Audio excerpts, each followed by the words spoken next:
बिस्मिल्लाहिर्रहमानिर्रहीम अस्सलाम वालेकुम। मैं उमैद रियाज, आप देख रहे हैं हमारा Facebook page and YouTube channel. एक बार फिर खुशामदीद कहते हैं आपको अपने चैनल पे अगर नए हैं तो इसको ज़रूर सब्सक्राइब कर लें ताकि रियल स्टेट के हवाले से जितनी इंफॉर्मेटिव वीडियोज़ हैं ये टाइमली अब तक आती रहें। तो आज एक खुशखबरी है, बल्कि परसों से वो खुशखबरी आई हुई है कि रियल स्टेट के ऊपर से जो 7E गवर्नमेंट की तरफ से सेक्शन लगाया गया था वो रिमूव हो गया है, उसको कलअदम करार दे दिया है। तो ये एक बड़ी डेवलपमेंट है और स्पेशली ये छोटे इन्वेस्टर के लिए बड़ी डेवलपमेंट है। अब मैं आपको बताता हूँ कि ये सेक्शन 7E था क्या। ये बेसिकली उन लोगों के ऊपर लगाया गया था कि जो लोग अपनी महंगी प्रॉपर्टीज रखते हैं और एफबीआर में उन्होंने अपनी वैल्यूएशन कम बताई हुई है और टैक्स कम देते हैं। गवर्नमेंट ने ये टैक्स इसलिए लगाया था कि ताकि उससे टैक्स हम कलेक्ट कर सकते हैं, बेशक उससे रेंट आ रहा हो या ना हो।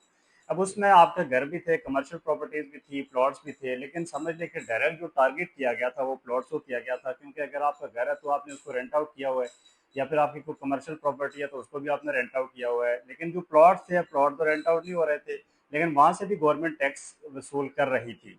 लेकिन उसकी वजह से ये हुआ कि फिर यह है कि बाइंग सेलिंग कम हो गई तो एफबीआर के पास टैक्स चूंकि कम जाने लगा, और उसकी वजह से फिर इन्होंने जब आखिरकार देखा कि अब हमारे पास कोई चारा नहीं है टैक्स वसूली का, तो उसके बाद फिर उन्होंने सेक्शन 7E को ख़त्म कर दिया, और ये एक बड़ी अच्छी खुशाइंद बात है।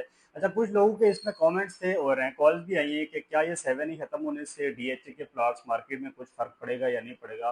तो ये मैं क्लियर कर दूं कि ये जो 7E हो गया या फिर गेन टैक्स हो गया या एडवांस टैक्स हो गया, ये बेसिकली छोटे जो इन्वेस्टर थे, जो 25-50 लाख वाले, 1 करोड़ वाले, उनको ज़्यादा अफेक्ट कर रहा था, बल्कि बड़ी प्रॉपर्टीज़ वालों को इतना इससे कोई फ़र्क नहीं पड़ता था।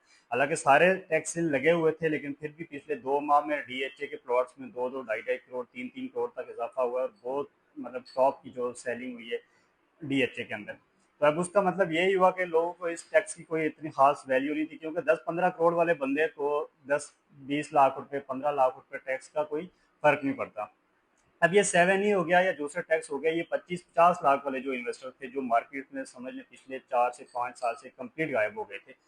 अब उसकी रीजन ये थी कि 50 लाख वाला इन्वेस्टर जो था वो किसी सोसाइटी में प्लॉट लेता था, सपोज डीएच सिटी हो गया या फिर बैरिया टाउन हो गया, या इस तरह की जो छोटी सोसाइटीज थी जहाँ पे 25-30 लाख, 50 लाख में 5 मरले का 125 गज का प्लॉट मिल रहा था। अब उसके ऊपर उन्होंने लाख, 2 लाख रुपए, 3 लाख रुपए अपना प्रॉफिट कमा के उसको वो घुमा लेते थे और वापस रीसेल कर देते थे। अब जब ये टैक्स, एक तो एडवांस टैक्स बढ़ गया, फिर ये है कि गेन टैक्स बढ़ गया, फिर 7E ऊपर से लग गया। अब जो इन्वेस्टर का प्रॉफिट था 5-6 लाख रुपए, वो सारा टैक्स की मद में के चला गया था। उस वजह से जो इन्वेस्टर था, छोटा इन्वेस्टर, वो सारा कंप्लीट गायब हो चुका था। बाकी एंड यूजर जो होता है वो तो टैक्स को नहीं देखता, उसने एक बार ही लेना है, जिसने घर बनाना है उसने तो लेना ही लेना है। और एंड यूजर का काम उस हवाले से, अब उसकी वजह से जो ओवरसीज है हमारा, वो भी, उसने भी पाकिस्तान में प्रॉपर्टी लेना छोड़ दी कि भाई वहाँ पे हम प्लॉट ले रहे हैं और उसका हम फजूल में क्यों टैक्स दें। एक प्लॉट ले रहे हैं, प्लॉट हमें क्या देगा कि हम आपको जो है वो उसका टैक्स दें। तो उसकी वजह से काफ़ी ज़्यादा इन्वेस्टर भी और एंड यूज़र भी परेशान थे। लेकिन ये कि अभी रियल स्टेट के लिए अच्छी खबरें हैं इंशाल्लाह, और 7E जो है ये ख़त्म हो गया, ये एक बड़ी खुशाइंद बात है। और उसकी वजह से ये है कि मार्केट में छोटी जो सोसाइटीज़ हैं, जहाँ पे 25-50 मरले वाले, 25-50 लाख वाले इन्वेस्टर हैं, या 5 मरला, 10 मरला के जो प्लॉट्स हैं, जो 50 लाख, 1 करोड़, 1.5 करोड़ के ब्रैकेट में मिल रहे हैं, तो उनके लिए एक खुशाइंद है। और इंशाल्लाह अब ये कि इन्वेस्टर भी एक्टिव हो चुके हैं। और दूसरा ये है कि जो डीएचए की प्रॉपर्टीज़ है, इनको इतना खास उस तरह से फ़र्क नहीं पड़ेगा। और जब बड़ी जो प्रॉपर्टीज़ है, जिस बूम का लोग बेसिकली वेट कर रहे हैं और जो सवालात पूछ रहे हैं, वो बॉम्ब उसी सूरत में आ सकता है कि जब गवर्नमेंट की तरफ से कोई रियल स्टेट के ऊपर एमनेस्टी दी जाएगी और ब्लैक मनी को वाइट करने की कोई एमनेस्टी दी जाएगी, उसके बाद ही बड़ी प्रॉपर्टीज़ के अंदर एक बूम आएगा। और बड़ी क्या, फिर ये तो ओवरऑल ही आ जाता है सारा, लेकिन यह है कि उस एमनेस्टी के बाद ही उस तरह का बूम आएगा। बाकी यह कि मार्केट अभी रियल स्टेट की बेहतर है और चल रही है, लोग क्योंकि दूसरी तरफ कोई ऑप्शन नहीं बचा, तो इस वजह से लोग जो है, ज़्यादातर जो लोगों का रुझान है वो रियल एस्टेट की तरफ आ रहा है। डीएचए की प्राइसेस काफ़ी ज़्यादा इंक्रीज हो चुकी हैं, फ्लैट्स बढ़ गए हैं। उसके अलावा जो 1 करोड़ में आपको अच्छा फ्लैट मिल जाता था, अभी 1.5-2 करोड़ पे चले गए हैं। इसी तरह प्लॉट में आपको 2-2.5 करोड़ का इजाफा हो गया है। घर जो 500 गज के थे, ये 9-10 करोड़ में, अभी वो सारे 11.5-12 करोड़ पे चले गए हैं। इसी तरह 250-300, मतलब जितने भी थे, सब में तकरीबन 1.5 करोड़ से लेकर 3 करोड़ की ब्रैकेट तक जो है वो इजाफा हो चुका है।